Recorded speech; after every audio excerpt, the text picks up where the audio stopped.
ازيكم؟ فيديو النهارده هنعمل مع بعض غرزة البابلز او الفقاعات. اول حاجة هبدأ بيها سلسلة طويلة من مضاعفات رقم 2.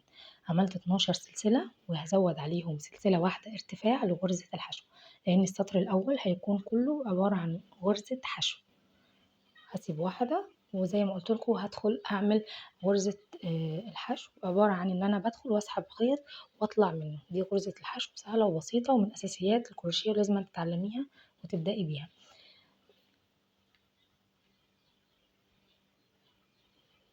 الغرزة دي عبارة عن سطرين، سطر غرزة حشو والسطر التاني اللي هنكون فيه الغرزة بتاعة الفقاعات. تاني سطر عبارة عن ان انا هرتفع 3 سلاسل لاني هشتغل على غرزة العمود بلفة.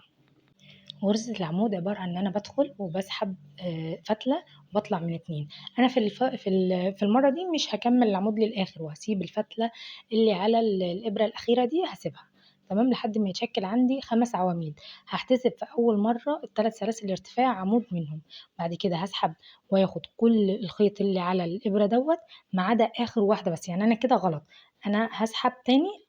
ايوه كده مظبوط، وهبدأ ان انا اقفل عليهم بمنزلقة. هكرر الغرزة اللي بعدها بقى على طول هعمل حشو تمام. فالغرزة دي هتمشي 2.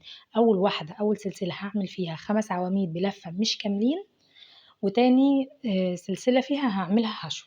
هكمل دلوقتي هدخل أعمل أدي عمود وأدي التاني، أدي التالت، الرابع، وآخر واحد. ويا جماعة نعد الغرز، ينفع تعمليها ب4 ينفع، بس هي الأساسي بتاعها 5.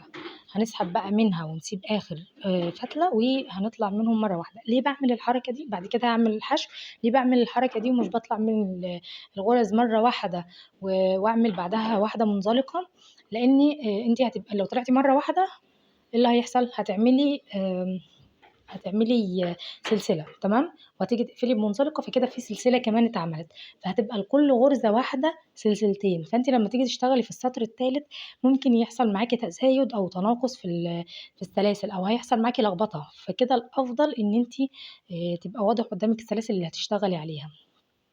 فزي ما اتفقنا هنعمل غرزة بالخمس عواميد اللي مش كاملين، والغرزة اللي بعدها هنعملها حشو. وهكمل بقى بنفس الطريقة على. هنلاحظ ان دايما اخر سلسله بتكون غرزه حشو، ما ننساهاش يا جماعه، بتكون في الاخر كده ومزنوقه في الاخر. فياريت ما ننساهاش عشان تظبط لنا السطر ويطلع معانا مظبوط وما يحصلش في معانا تناقص. هو من الافضل اصلا ان احنا واحنا شغالين على طول نعد الغرز، علشان مش بعد فتره نكتشف ان احنا كنا ماشيين غلط. تالت سطر بعد كده هيكون عباره برضو عن غرزه حشو بس. فاحنا الغرزه دي بنمشيها هي عباره عن سطرين، سطر غرزه حشو وسطر اللي بعده الغرزة اللي بيكون فيها الفقاعات.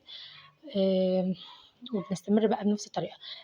الفقاقيع دي بتطلع يعني فوق بعضها، فانت لو حسيتي ان واحدة مش جاية قصاد التانية فاعرفي ان انت كده في عندك مشكلة وممكن ترجعي تاني. انا بعد ما بخلص سطر الحشو عشان ممكن يحصل فيه لخبطة اكتر برجع اعد السلاسل بتاعته تاني. دلوقتي هكون طبعا فهمنا احنا بنعمل ايه، 5 عواميد وبعدين بنقفل عليهم ونسيب اخر فتلة نقفل عليهم يعني بيها، وبعدين نروح نعمل غرزة حشو. الغرزة سهلة جدا ومريحة، هي عيبها الوحيد فقط ان هي بتسحب كمية خيط كبيرة. فعشان كده يعني لو انت هتعملي بيها مفرش او حاجة فانت محتاجة خيط كتير او كمية كبيرة.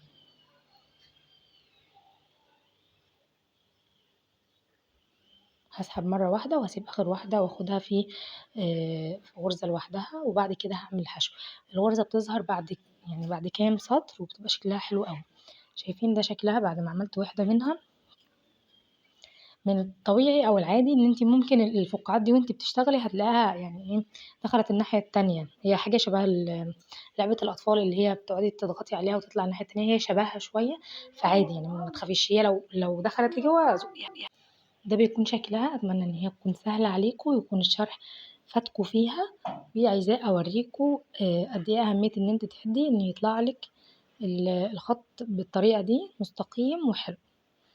لو عايزين غرز تانية استنوني في الفيديوهات اللي جاية، وما تنسوش تدعموني بالشير واللايك والسبسكرايب.